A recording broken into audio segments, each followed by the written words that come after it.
राधे राधे प्यारे भक्तों, जय श्री हरि, जय माँ लक्ष्मी। प्यारे भक्तों, आज हम लोग सुनेंगे मोक्षदा एकादशी व्रत कथा। एकादशी व्रत के इस कथा को सुनने से व्यक्ति के सारे दुख दूर हो जाते हैं और अंत में मोक्ष की प्राप्ति होती है। एकादशी कथा भगवान कृष्ण ने धर्मराज युधिष्ठिर को सुनाई थी। तो आइए सुनते हैं एकादशी व्रत कथा को। भक्तों, टाइम के माध्यम से हिंदू धार्मिक मान्यताओं अनुसार एकादशी व्रत को करने से भगवान विष्णु की असीम कृपा प्राप्त होती है।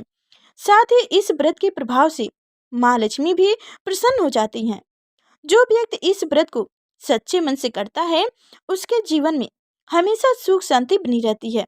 ऐसी मान्यता है कि इस दिन भगवान विष्णु की शक्तियों में से एक देवी एकादशी ने उत्पन्न होकर राक्षस मूर का वध किया था।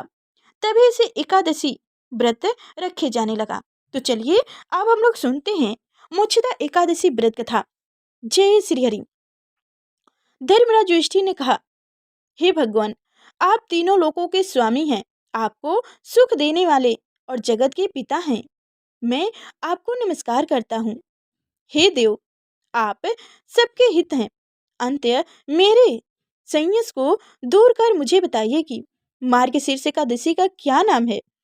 उस दिन कौन से देवता का पूजा किया जाता है और उसकी क्या विधि है, कृपया मुझे बताइए। भक्तों, भगवान श्री कृष्ण कहने लगे कि हे धर्मराज, तुमने बड़ा ही उत्तम प्रश्न किया है। इसके सुनने से तुम्हारा यश संसार में फैलेगा। मार्गशीर्ष शुक्ल एकादशी अनेक पापों को कष्ट नष्ट करने वाली है। इसका नाम मोक्षदा एकादशी है। इस दिन दामोदर भगवान की धूप दीप मेवे आदि से भक्ति पूर्वक पूजा करनी चाहिए। अब इस विषय में मैं तुम्हें एक पुराणों की कथा सुनाता हूँ, तुम ध्यान पूर्वक सुनना। तब श्री कृष्ण ने कहा कि गोकुल नाम के नगर में बेख्यनस नामक राजा राज्य करता था। उनके राज्य में चारों वेद के ज्ञाता ब्राह्मण रहते थे। वह राजा अपनी प्रजा का पुत्रवत पालन किया करता था। एक बार रात्रि में राजा ने एक सपना देखा कि उनके पिता नरक में हैं। उससे बड़ा आश्चर्य हुआ। राजा प्रातः काल उठा, वह विद्वान ब्राह्मण के पास गया और अपना सपना सुनाया। कहा, मैंने अपने पिता को नरक में कष्ट उठाते देखा है। उन्होंने मुझसे कहा है कि हे पुत्र, मैं नरक में पड़ा हूँ, यहाँ से तुम मुझे मुक्त कराओ। जब से मैंने यह वचन सुना है, तब से मैं बहुत बेचैन हूँ, चिंता में पड़ी हूँ, अशांत हो रहा हूँ। मुझे इस राज्य, धन, पुत्र, रात्रि, राशि, हाथी, घोड़ा आदि में कुछ भी सुख प्रतीत नहीं होता। क्या करूं? राजा ने कहा, हे ब्राह्मण देवताओं, इस दुख के कारण मेरा सारा शरीर जल रहा है। अब आप कृपा करके कोई तप, दान, व्रत आदि ऐसा उपाय बताइए जिससे मेरे पिता को मुक्ति मिल जाए। उस पुत्र का जीवन व्यर्थ है जो अपने माता पिता का उद्धार न करा सके। एक उत्तम पुत्र जो अपने माता पिता तथा पूर्वजों का उद्धार करता है, वह हजार मूर्ख पुत्रों से अच्छा है। जैसे एक चंद्रमा सारे जगत में प्रकाश कर देता है, परंतु हजारों तारे नहीं कर सकते। ब्राह्मण ने कहा, हे राजन, यहाँ पास की भूत, भविष्य, वर्तमान के ज्ञाता पर्वत ऋषि का आश्रम है। आपकी समस्या का हल वो जरूर बताएंगे। ऐसा सुनकर राजा मुनि के आश्रम पर गया। उस आश्रम में अनेक शांति चिंत योगी और मुनि तपस्या कर रहे थे। उसी जगह पर्वत मुनि बैठे थे। राजा ने मुनि को प्रणाम किया, दंडवत किया।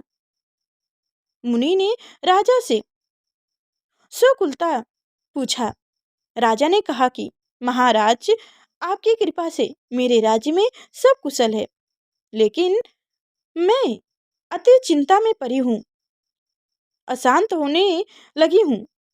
ऐसा सुनकर पर्वत मुनि ने आंखें बंद कर की और भूत विचरने लगे। फिर बोले, हे राजन, मैंने योग के बल से तुम्हारे पिता के कुकर्म को जान लिया है। उन्होंने पूर्व जन्म में कामतुर होकर एक पत्नी को रति दी, किंतु सौत के कहने पर दूसरे पत्नी को ऋतुदान मांगने पर भी नहीं दिया। उसी पाप कर्म के कारण तुम्हारे पति को नरक में जाना पड़ा। तब राजा ने कहा, इसका कोई उपाय बताइए। मुनि बोले, हे राजन, आप मार्गशीर्ष एकादशी का उपाय करें और उस उपवास के पुण्य को अपने पिता को संकल्प दें। उसके प्रभाव से आपके पिता की अवश्य नरक से मुक्ति होगी। मुनि के वचन सुनकर राजा महल में आए और मुनि के कहे अनुसार कुटुंब सहित मुच्छदा एकादशी का व्रत किया। इसके उपवास का पुण्य अपने पिता को अर्पण कर दिया। इसके प्रभाव से उनके पिता को मुक्ति मिल गई और स्वर्ग में जाने हेतु वो पुत्र से कहने लगे, हे पुत्र, तेरा कल्याण हो। यह कहकर स्वर्ग चले गए।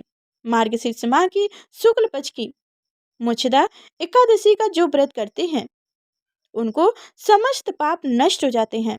इस व्रत से बढ़कर मुच्छ देने वाला और कोई व्रत नहीं है। इस कथा को सुनने या पढ़ने से वह फिर यज्ञ का फल मिलता है। यह व्रत मुच्छ देने वाला तथा चांति मृत के समान सब मनोकामनाएं पूर्ण करने वाला है। जो भी आपकी चिंतामणि के मनोकामनाएं हैं उस सब पूरी होगी। जय श्री हरि, जय माँ लक्ष्मी। प्यारे भक्तों, अगर हमारी कथा जरा सी भी अच्छी लगी हो तो लाइक कर चैनल को सब्सक्राइब करिए और शेयर कर लीजिए।